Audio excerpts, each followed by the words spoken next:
con el Instituto Nacional Electoral siempre causa movimientos, siempre. Pues el INE, el Instituto Nacional Electoral y el INEGI ya promovieron una controversia constitucional ante la Suprema Corte de Justicia de la Nación. Ahora, ¿por qué les dan los amparos? Porque la misma Suprema Corte de Justicia, los ministros, el Poder Judicial en su conjunto, pues ellos no quieren ganar menos que el presidente. Y como a algunos llamados organismos públicos autónomos sí tienen pues esa posibilidad de mantener sus salarios por encima de lo que gana el presidente.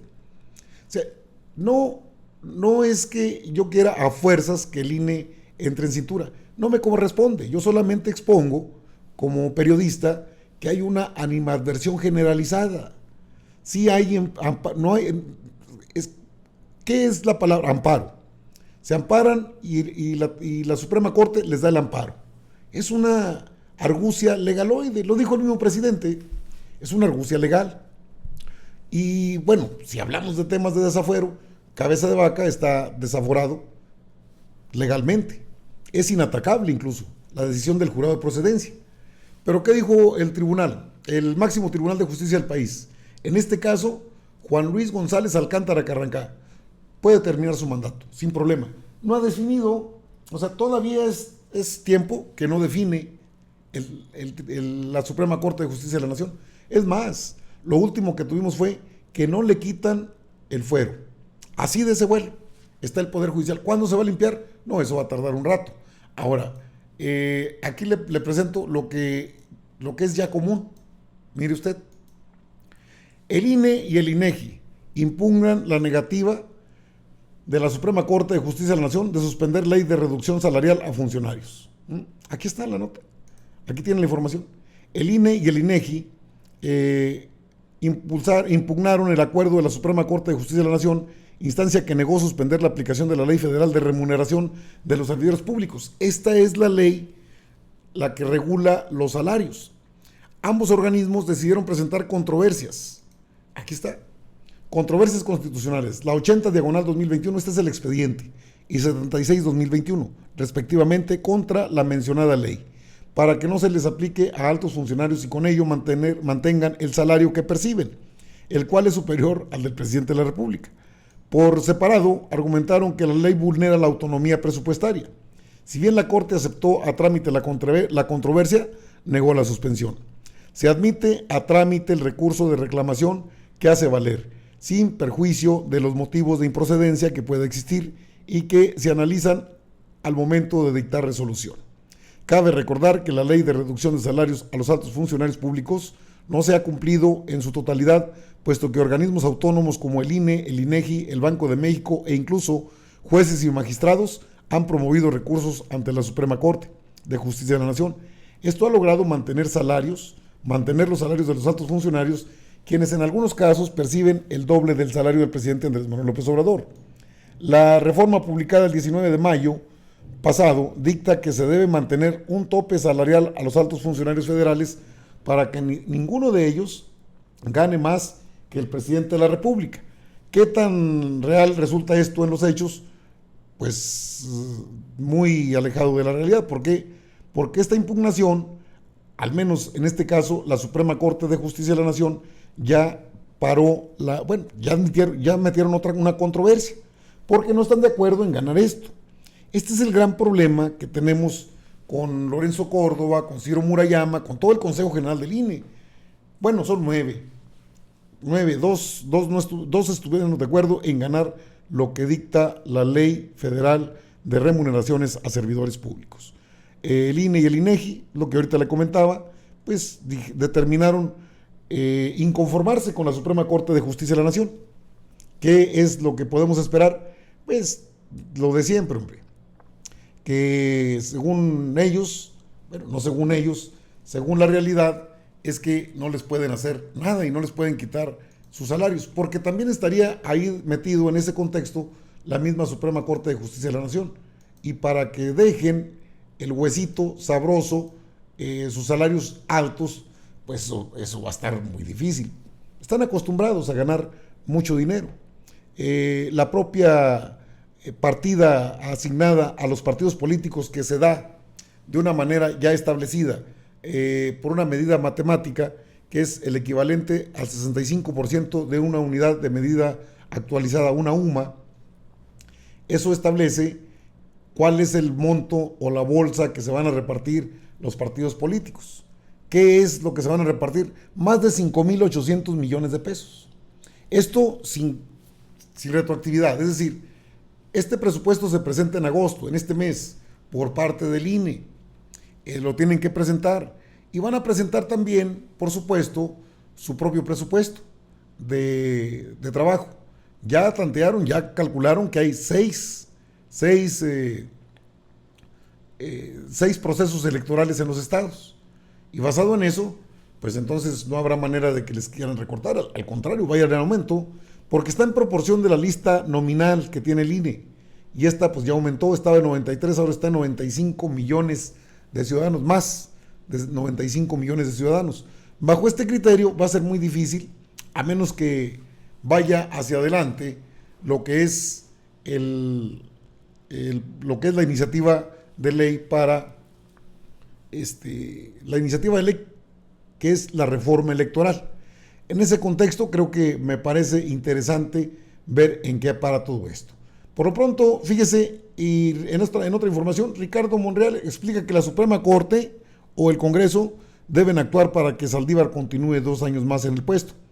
El senador de Morena, Ricardo Monreal, presidente de la Junta de Coordinación Política en el Senado, explicó que no basta con que Arturo Saldívar no acepte la ampliación de su mandato por 2 años al frente de la Suprema Corte. Se necesita que la Suprema Corte de Justicia de la Nación declare como inconstitucional el artículo 3º transitorio o en todo caso que el Congreso de la Unión lo derogue para que proceda. En una entrevista con medios, Monreal expuso que la Corte debe asumir su responsabilidad y que nos declare la inconstitucionalidad de la norma. No basta con el dicho del presidente o su voluntad. Esas son las 2 vías y yo me inclino a que la Corte asuma nuestra responsabilidad y nos declare inconstitucional la norma. Pero no basta con el dicho del presidente, no basta con su voluntad, porque es una norma de carácter obligatorio, dijo el también coordinador de Morena en el Senado.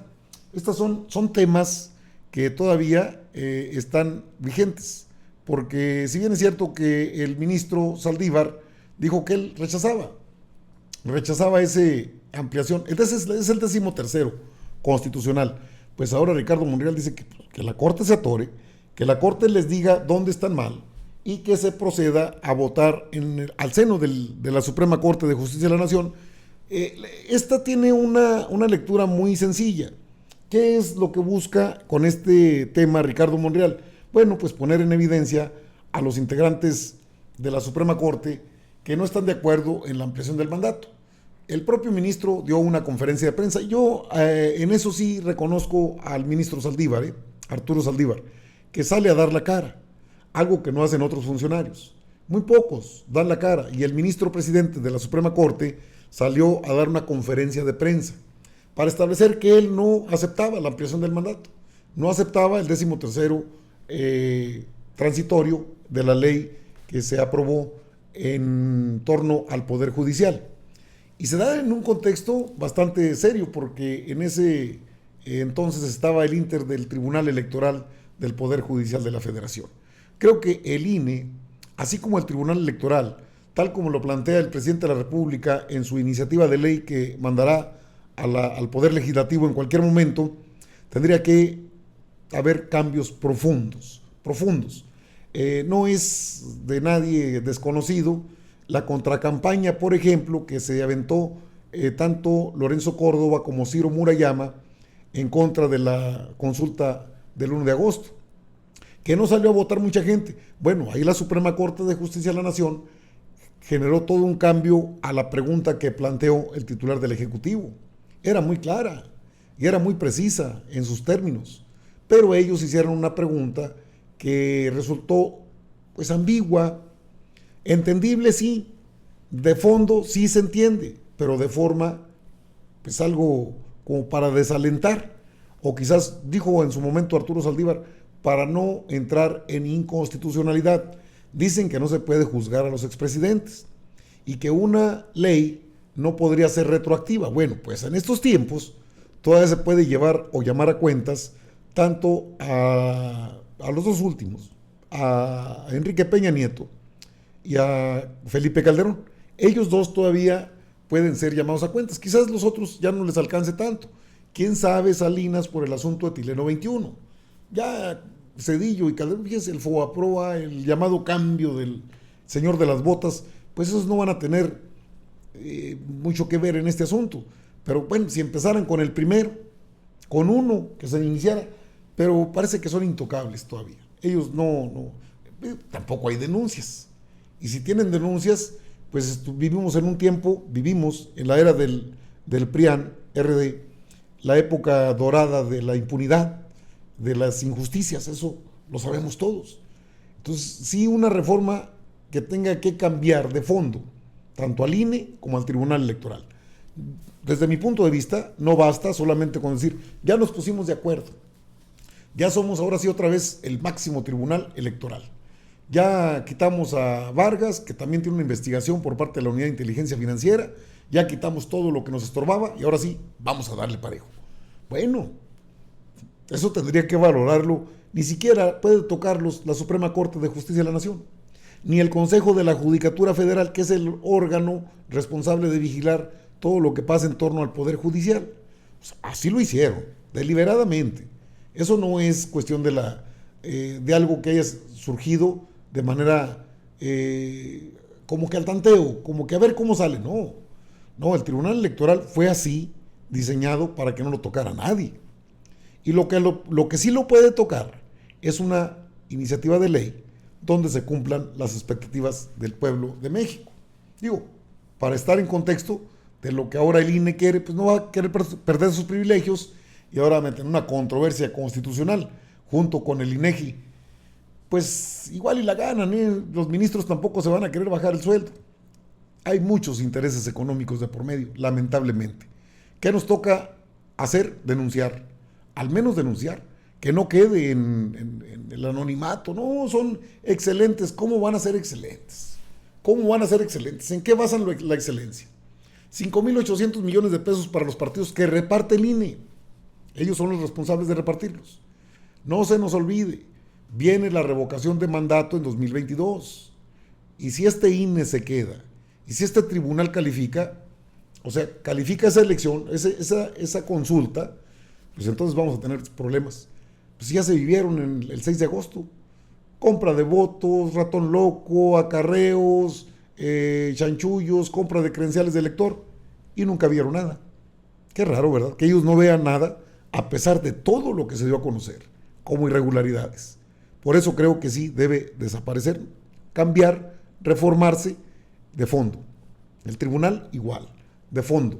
Y eso es lo que plantea la reforma electoral del presidente López Obrador. Claro, dice Lorenzo Córdoba, no, eso no es necesario. Bueno, para ellos, pero para el gobierno federal, para el pueblo de México, ¿qué tan importante es?